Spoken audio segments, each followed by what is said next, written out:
YouTube channel guys यहाँ पर बताने वाले हैं क्लास 10 के खंड बा मतलब कि लेक्चर 2 में आपका बहुत बहुत स्वागत है। आज इस वीडियो को टॉपिक में चर्चा करेंगे और हिंदी क्लास 10 2025-23 तारीख को आने वाले एग्जाम को पूरा कंसेप्ट दूर करवा देंगे। वीडियो अंत तक बने रहिए ताकि आपको समझ आए। चलिए अपना बकबक शांत करते हैं। पहले सुना देता हूँ आपको क्या करना है। पहले तो यहाँ पर रिवीजन कर लेना मित्रता पाठ और पहला दूसरा चैप्टर हिंदी का जो है गद्य में का यानी गद्य में का मित्रता एवं ममता है जो गद्यांश है ममता, ये सब आपको रिवीजन कर लेना एवं आपको मोस्ट इंपॉर्टेंट इन लोगों का जीवन परिचय याद कर लेना है और अजंता के एलोरा गुफाएं को भी पढ़ लेना ताकि आपके लिए मोस्ट इंपॉर्टेंट क्वेश्चन बन सके जो आप हिंदी में ना छोड़ के आए पेपर में। तो यहाँ पर हम आपको कॉन्सेप्ट दूर करवा देंगे और गाइज यहाँ पर कैसे संदर्भ लिखा जाता है ये भी सिखा देंगे। और गाइज यहाँ पर आपको रिक्वेस्ट है ममता और मित्रता चैप्टर के जितने भी लेखक हैं दोनों को याद कर लेना एंड आपको एक अजंता के जो हैं उनका भी लेखक याद कर लेना है। और लिखने का तरीका क्या है, आप जीवन परिचय लिखते हैं तो उसके नीचे पूरा उनके जीवनी लिख कर उसका रचना भी लिखना चाहिए तभी नंबर मिलेगा, नहीं तो ना नंबर मिलेगा। तो चलिए स्टार्ट करते हैं वीडियो बिना देरी किए हुए। तो गाइज आशा करता हूँ आई होप आपको वीडियो पसंद आए। तो गाइज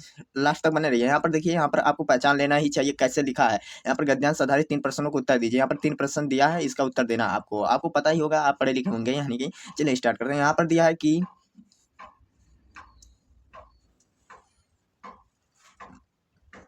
यहाँ पर दिया यह कोई बात नहीं है, एक स्वभाव और रुचि के लोग मित्रता हो सकती है।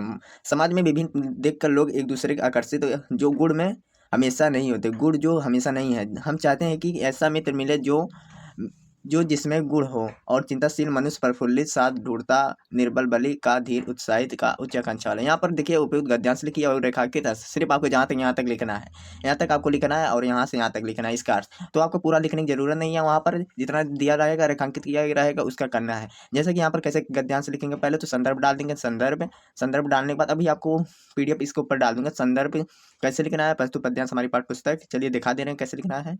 देख सकते हैं यहाँ पर संकेत में इस तरह डाल देना, जैसा कि यहाँ पर देख सकते हैं मैंने डाल दिया हूँ। और क्या यहाँ पर डालने के बाद प्रस्तुत गद्यांश हमारी पाठ्य पुस्तक हिंदी गद्य खंड में संकलित मित्रता, यहाँ पर चैप्टर का नाम भी डालना है, पाठ से लिया गया है। तो आशा करता हूँ ये सब आपको पता ही होगा, लेकिन आपसे रिक्वेस्ट है लेकिन आप जरूर से जरूर लिख के आएगा। इसके नीचे डायरेक्ट नीचे यहाँ पर लिखना है, इस लाइन में आपको उनके लेखक का नाम लिख लेना है और यहाँ पर व्याख्या आपको इस तरह लिख लेना है जो आपके लिए इंपॉर्टेंट मोस्ट इंपॉर्टेंट है। इसी तरह व्याख्या लिखना है, जितना रेखांकित अंश दिया रहता है उसका लिखना है। तो नेक्स्ट आता है आपका कोई क्वेश्चन जो आता है, जैसे यहाँ पर दूसरा क्वेश्चन पूछा, लेखक कहता है कि हमें समाज में विभिन्न लोगों के एक दूसरे गुण एवं थोड़ी चतुरता बातचीत में चटपट में मित्रता बना लेते हैं, ये दिया है इसका कहानी सारांश। तो आपको ये सब ध्यान देना है। तो गाइस चलिए स्टार्ट करते हैं अगले क्वेश्चन पे। तो यहाँ पर ममता का है, तो ममता का भी इसी तरह अथवा करके डैश डैश कर दीजिएगा, हे भगवान डैश डैश यहाँ पर कर दीजिएगा। जो आपके मॉडल पेपर मैंने दिखाया हूँ पिछले लेक्चर 1 में जो अभी आपको दिखा रहा था उसका है। तो परंतु गद्यांश हमारी पाठ पुस्तक है, सेम उसी तरह पद्य खंड में इन्वर्टेड कामा में लिखना है और संकलित ममता नामक पाठ से लिया गया है। इसके रचयिता जयशंकर। आपको बता दूं ये सब पढ़ लेना, आपको मोस्ट इंपॉर्टेंट क्वेश्चन क्या पढ़ना है ये बता दे रहा हूँ। तो गाइस यहाँ पर आप तो लिख ही लेंगे। चलिए स्टार्ट करते हैं, अपने मॉडल पेपर पे चलते हैं।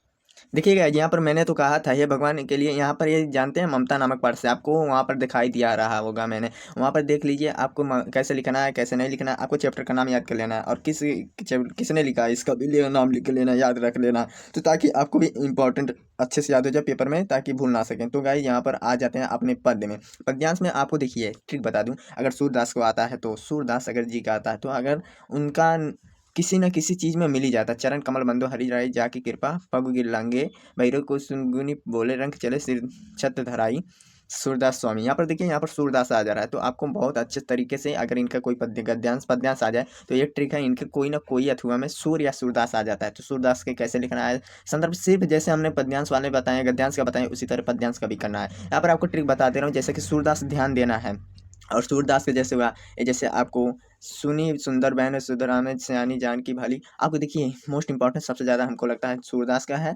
और सूरदास हुए और क्या नाम है तुलसीदास का, जो रघुबर पाल पतंग वाला तुलसीदास आपने पढ़ा है, इनका मोस्ट इंपॉर्टेंट क्वेश्चन है। और एक उनके बाद है उसका इतनी टाइम नाम नहीं याद आ रहा है। तो ये आपके लिए मोस्ट इंपॉर्टेंट 3 है और 3 लेखकों इनके कवियों का नाम लिख लीजिए, याद कर लीजिएगा जीवन परिचय भी, और इनका कुछ ना कुछ मोस्ट इंपॉर्टेंट याद कर लेना, तो आपके लिए बहुत महत्वपूर्ण होगा। तो